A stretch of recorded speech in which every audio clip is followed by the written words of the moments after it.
হয়, লোকসভা নিৰ্বাচন সমাগত। ইতিমধ্যে ৰাজ্যত বিভিন্ন ৰাজনৈতিক দলে নিৰ্বাচনী তৎপৰতা বৃদ্ধি কৰা দেখিবলৈ পোৱা গৈছে।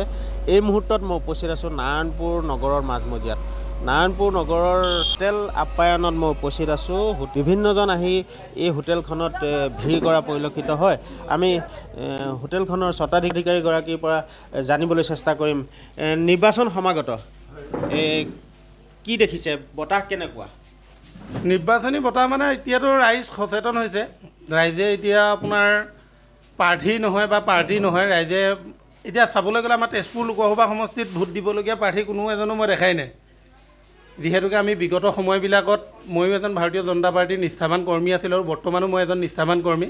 কিন্তু বৰ্তমান চৰকাৰখনে যি ধৰণৰ ধৰি লওক জীৱনদায়িনী ঔষধৰ মূল্য বৃদ্ধি বা যিকোনো ব্যৱস্থাপনাবিলাক আপোনাৰ যিকোনো বস্তু এতিয়া কিনিব নোৱাৰা হৈছে। আমি হোটেল দিওঁতে আগতে যদি 2000 টকা বস্তু কিনি এদিন চলিব পাৰিছিলোঁ, আজি সেই 2000 টকা একেখিনি সামগ্ৰী আমি 3000 টকাত আনিব লগা হয়। আৰু সেইমতে আমাৰ ধৰি লওক আমি মূল্য বৃদ্ধি কৰাব নোৱাৰোঁ। আমাৰ যিটো মিঠাইৰ দাম আছে, যিটো পৰঠাৰ দাম আছে, যিটো ভাতৰ দাম আছে, আমি একেটা ৰেটে ল'ব লগা হয় বা লৈ আছোঁ। কিন্তু চৰকাৰখনে যিবিলাক মানে বস্তু মূল্য বৃদ্ধি কৰিছে, এইটো ভৱিষ্যতৰ দিনত মানে আমাৰ লেখীয়া মানুহবিলাকক মৰাৰ এটা বুদ্ধি কৰিছে বুলি আমি ভাবোঁ। আৰু এইবিলাক পুঁজিপতিৰ কাৰণে হোৱা চৰকাৰগত অনুভৱ হৈছে। গতিকে আগন্তুক দিনবিলাকত অসমৰ ৰাইজ যথেষ্ট গুণী জ্ঞানী। তেখেতলোকে এটা উচিত সিদ্ধান্ত লৈ পৰিৱৰ্তনৰ নামত যে অকল পৰিৱৰ্তন শব্দটো হ'লেই যে নহ'ব, সেই কথাটো মানুহে বুজি পোৱাৰ সময় সমাগত। গতিকে মানুহে বুজি পাওক, চিন্তা কৰক। মই যদিও নিজে এজন বিজেপিৰ কৰ্মী, মই বিজেপিকে ভোট দিম, কিন্তু মই আশা কৰিম অসমৰ ৰাইজ সচেতন হওক। ভোট দল চাই দিবনে প্ৰাৰ্থীক গুৰুত্ব দিব? এইবাৰ প্ৰাৰ্থীক দিবলগীয়া প্ৰাৰ্থীয়ে নাই। আপুনি কাক দিব ভোট? কোন উঠিছে প্ৰাৰ্থী? হয়তো যিমান মানুহৰ লগত আমি কথা পাতিছোঁ, সকলো মানুহৰ কথা এটাই যে ভোট দিবলগীয়া প্ৰাৰ্থী এইবাৰ নাই। 9টা ভোট বেছি হ'ব। আপুনি চাব বিগত সময়বিলাকৰ তুলনাত এইবাৰ কিন্তু 9টাত যথেষ্ট ভোট যাব। কাৰণ প্ৰাৰ্থী হিচাপত কোনো এজনে যোগ্য প্ৰাৰ্থী নাই। পাৰ্টিটো বাদেই দিলোঁ। নাৰায়ণপুৰত সমস্যাও যথেষ্টখিনি আছে।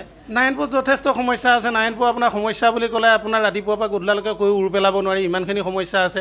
সেই সমস্যাবিলাকক জনপ্ৰতিনিধিবিলাকে পিছ পুলুকা দি পেলাই তেখেতলোকে মূল সমস্যাৰ পৰা আঁতৰি পেলাই কেৱল ৰাজনীতি কৰাৰ নামত ইজনে সিজনৰ গাত বোকা দলোৱাৰ যিটো ছিষ্টেম চলি আছে, সেই ছিষ্টেমত হ'লে অনাগত ভৱিষ্যতত আমাৰ নাৰায়ণপুৰবাসী ৰাইজেই হওক বা আমাৰ এই অঞ্চলৰ যিবিলাক মেইন উন্নয়ন হ'ব লগা আছে, যিবিলাক সমস্যা আছে, সেই সমস্যাবিলাকত পিছ পৰি থাকি যাব। গতিকে আমি বিচাৰিম যিয়েই জনপ্ৰতিনিধি হওক, তেওঁলোকে সৎ মনেৰে উচিত সিদ্ধান্তৰে যাতে ৰাইজৰ কাম কৰিবলৈ চেষ্টা কৰে। এনেই নিজে মই বৰ ভাৱ দেখাই পেলাই পিছত 5-6জন গুণ্ডা লৈ পেলাই বা গুণ্ডা প্ৰকৃতিৰ মানুহ লৈ বা কিবা এটা চিকিউৰিটি লৈ পেলাই ঘূৰি ফুৰাটো নহয়। তেখেতলোকে এনেকুৱা হওক ৰাইজৰ মাজত যাতে মুকলিমূৰীয়াকৈ অকলশৰে ওলাই যাব পাৰে। অকলশৰে কেতিয়া ওলাই যাব পাৰিব? যেতিয়া তেখেতলোকে জনতাৰ কাম কৰিব, তেখেতলোকে জনতাৰ প্ৰতিনিধি যেতিয়া হ'ব। এতিয়া কোনোবা MLA হৈছে, কোনোবা মিনিষ্টাৰ হৈছে, কোনোবা কিবা হৈছে, কিন্তু তেখেতলোকে MLA মিনিষ্টাৰবিলাকৰ ভাষণবিলাক আজি আপুনি শুনি আছে। কোনোবা এটা সমষ্টিত গৈ পেলাই তেখেতলোকে এনেকুৱা কিছুমান কথা কৈছে, যিবিলাক কথা ভাৰতীয় জনতা পাৰ্টীৰ নীতি আদৰ্শত নাছিলে। মই ভাৰতীয় জনতা পাৰ্টীৰ এজন নিষ্ঠাৱান কৰ্মী। মই অটল বিহাৰী বাজপেয়ীদেৱৰ মই এজন ভক্ত। অটল বিহাৰী বাজপেয়ীদেৱৰ যি ৰাজনীতি আছিলে, সেই ৰাজনীতি আজি আপুনি দেখিবলৈ পাইছে নেকি? আজিতো অসমত সেই ৰাজনীতি নাই। অসমত এতিয়া বিজেপি বুলি ক'লে যিবিলাক মানুহে আমি 2009 চনৰ পৰা মই জেনেৰেল ছেক্ৰেটাৰী আছিলোঁ 15-16 চনলৈকে, সেই সময়ত আমি যিবিলাক মানুহে আমাৰ গাঁৱলৈ আপোনাৰ শিলগুটি দলিয়াইছিলে, আমাক দেখিলে ৰাস্তাতে এইটো বিজেপি গৈছে চাহ বুলি থুই দলিয়াইছিলে, সেই মানুহবিলাক আজি আমাৰ নেতাবিলাকৰ পিছফালে থিয় হৈ পেলাই আজি আমুকৰ লগত, আজি তামুকৰ লগত বুলি আপোনাৰ ফেচবুকত বা ক'ৰবাত প্ৰচাৰ চলাই থাকে। আৰু তেখেতলোকক লৈ পেলাই যে ভাৰতীয় জনতা পাৰ্টীৰ ভৱিষ্যতো যে মসৃণ নহয়। এইবাৰ জিকিব, এইবাৰ নিজিকে বুলি মই নকওঁ, কিন্তু অনাগত দিনত ভাৰতীয় জনতা পাৰ্টীও হয়তো এই জাতীয় কংগ্ৰেছৰ দৰে অৱস্থা এটা যে হ'ব, সেইটো নিশ্চিত। হয়, আচলতে যথেষ্ট ক্ষোভ আছে তেখেতসকলৰ। আন একাংশ আছে, আমি তেওঁলোকৰ পৰা জানিবলৈ চেষ্টা কৰিম। নিৰ্বাচন সমাগত কি দেখিছে, বতাহ কেনেকুৱা দেখিছে?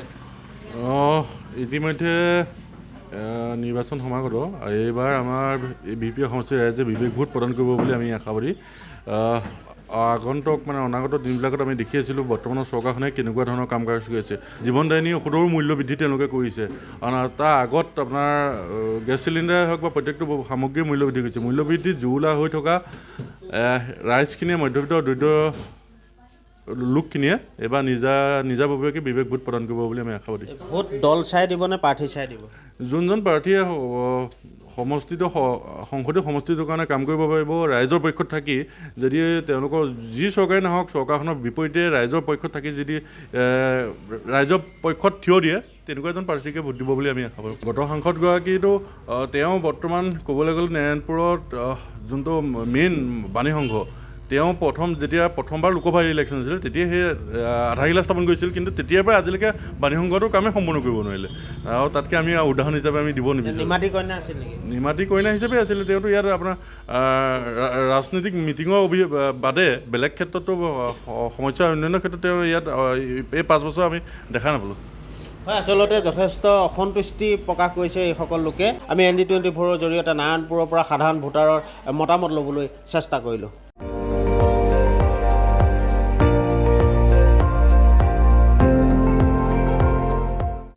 আপুনি চাই আছে ND24, সৰ্বশ্ৰেষ্ঠ নহয় সৰ্বোত্তমৰ দৌৰ।